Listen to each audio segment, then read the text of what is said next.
অকণিহঁতৰ বাবে আজি বাইবেল পাঠ। স্বৰ্গ ঈশ্বৰৰ মনোৰম ঘৰ।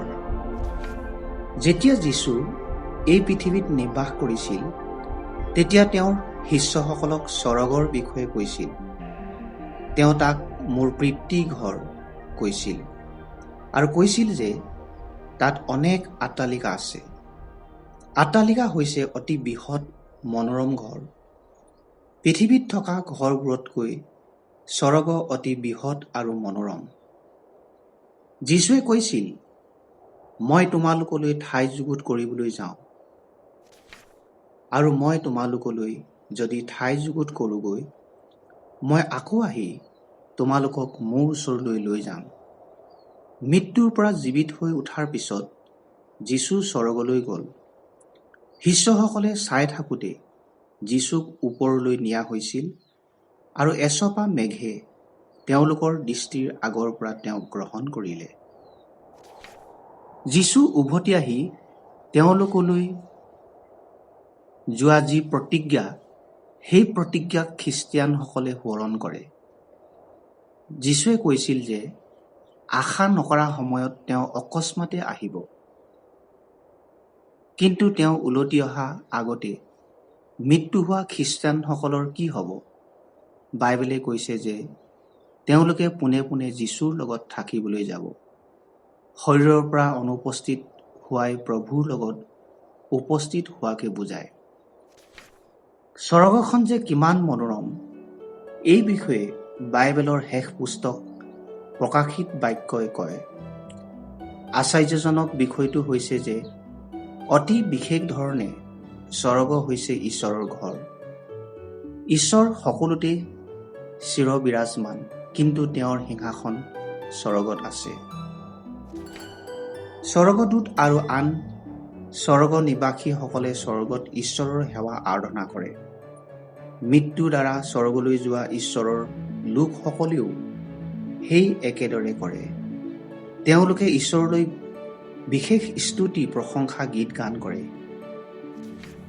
এয়া তেওঁলোকৰ গীত গান কৰা কেইটিমান শব্দ।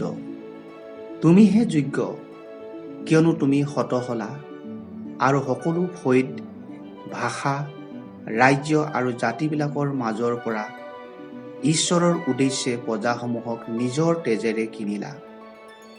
আমাৰ ঈশ্বৰৰ উদ্দেশ্যে তেওঁবিলাকক ৰাজ্যস্বৰূপ আৰু পুনৰুত্থিত পাতিলা। প্ৰকাশিত বাক্য 5 অধ্যায় 9 পদৰ পৰা 10 পদ।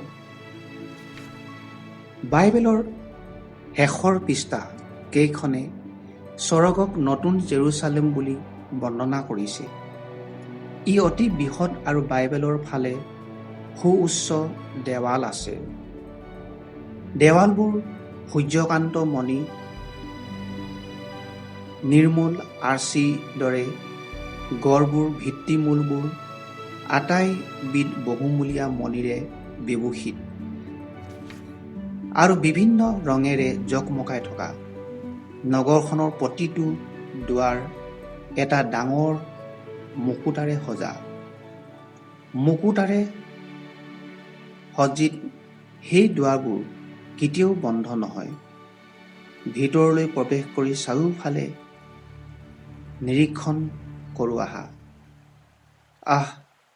স্বৰ্গখন ভিতৰত আৰু অধিক মনোৰম।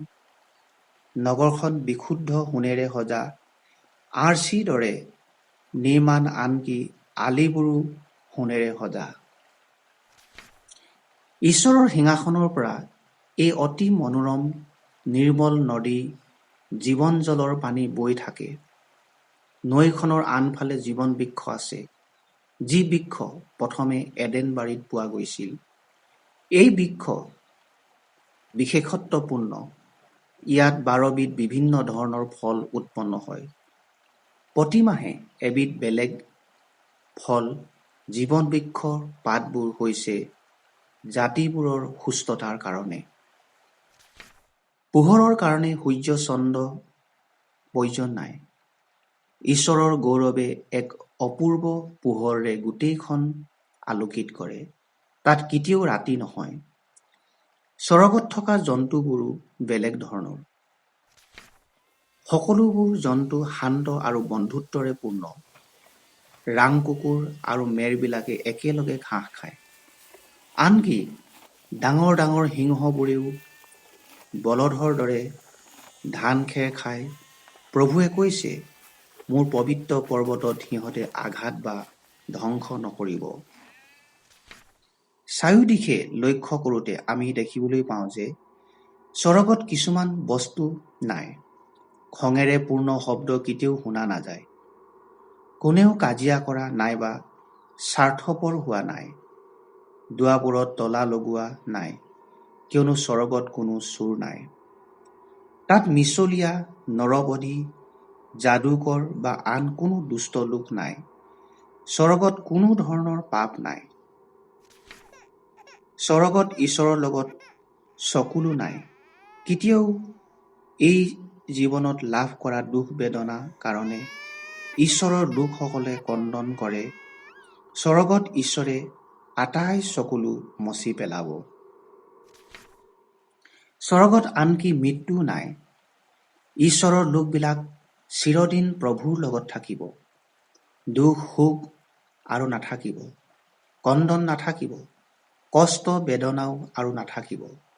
ৰোগ নাথাকিব। বিদায় বেলা নাথাকিব। সমাধিস্থ কৰা নহ'ব। ঈশ্বৰৰ সহিত স্বৰ্গত সকলোৱে চিৰদিন সুখী হৈ থাকিব। আটাইতকৈ উত্তম কথাটো হৈছে স্বৰ্গখন ল'ৰা ছোৱালী সকলৰ কাৰণে আৰু জ্যেষ্ঠজনৰ কাৰণেও, যিসকলে যীশুখ্ৰীষ্টক তেওঁলোকৰ ত্ৰাণকৰ্তা বুলি বিশ্বাস কৰিছে আৰু তেওঁলোকৰ প্ৰভু স্বৰূপে তেওঁৰ বাধ্য হৈছে। স্বৰ্গত মেৰ পোৱালী জীৱন পুস্তক বুলি এখন পুস্তক আছে। ই সকলো নামেৰে ভৰি আছে। তাত কাৰ কাৰ নাম লিখা আছে তাক তোমালোকে জানানে? সেই সকলোৰে নাম যিসকলে যীশুত বিশ্বাস কৰিলে। তোমাৰ নাম তাত আছেনে? বাইবেলত স্বৰ্গৰ বিষয়ে থকা শেষৰ শব্দটো অতি সুন্দৰ আহ্বান। আত্মা আৰু কন্যাই কয়, আহা, আৰু যিজনাৰ পিয়াহ লাগে তেওঁ আহক। যিজনে ইচ্ছা কৰে তেওঁ বিনামূল্যে জীৱন জল গ্ৰহণ কৰক। স্বৰ্গ ঈশ্বৰৰ মনোৰম ঘৰ। ঈশ্বৰৰ বাক্য বাইবেলত এই কাহিনী পোৱা যায়। যোহন 14 অধ্যায়, 2 কৰিন্থিয়া 5 অধ্যায়, প্ৰকাশিত বাক্য 4 অধ্যায়, 21 অধ্যায়, 22 অধ্যায়। আমেন। স্বৰ্গ ঈশ্বৰৰ মনোৰম ঘৰ। ঈশ্বৰৰ বাক্য বাইবেলত এই কাহিনী পোৱা যায়। যোহন 14 অধ্যায়, 2 কৰিন্থিয়া 5 অধ্যায়, প্ৰকাশিত বাক্য 4 অধ্যায়, 21 অধ্যায়, 22 অধ্যায়। তোমাৰ বাক্য প্ৰকাশে দীপ্তি দিয়ে। গীতমালা 119 অধ্যায় 130 পদ। বাইবেলৰ এই কাহিনীয়ে আমাক আমাৰ আচাৰ্যজনক ঈশ্বৰৰ বিষয়ে কয়, যিজনাই আমাক নিৰ্মাণ কৰিলে আৰু যিজনাই আমি তেওঁৰ বিষয়ে জনাটো বাঞ্ছা কৰে। ঈশ্বৰে জানে যে আমি বেয়া কাম কৰিলো, যাক তেওঁ পাপ বুলি আখ্যাই দিছে। পাপৰ শাস্তি হৈছে মৃত্যু। কিন্তু ঈশ্বৰে তোমাক ইমান প্ৰেম কৰে যে তেওঁ নিজৰ একমাত্ৰ পুত্ৰ যীশুক পঠাই দিছিল, যাতে তেওঁ তোমাৰ পাপৰ কাৰণে শাস্তি পাই মৃত্যুবৰণ কৰে। তাৰ পিছত যীশু জীৱিত হ'ল আৰু তেওঁ স্বৰ্গ ঘৰলৈ গ'ল। তুমি যদি যীশুত বিশ্বাস কৰা আৰু তোমাৰ পাপবোৰ ক্ষমা কৰিবলৈ কোৱা, তেতিয়া তেওঁ নিশ্চয় কৰিব।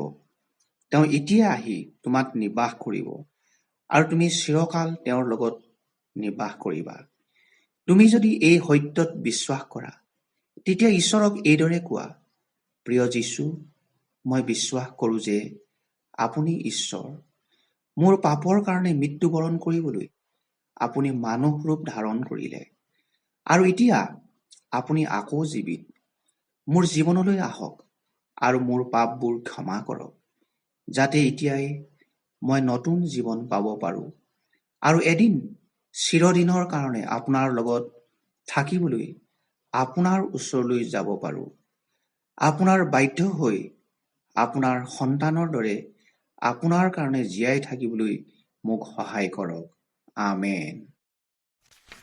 লিখক এডৱাৰ্ড হক্স। যোগাযোগৰ বাবে www.bibleforchildren.org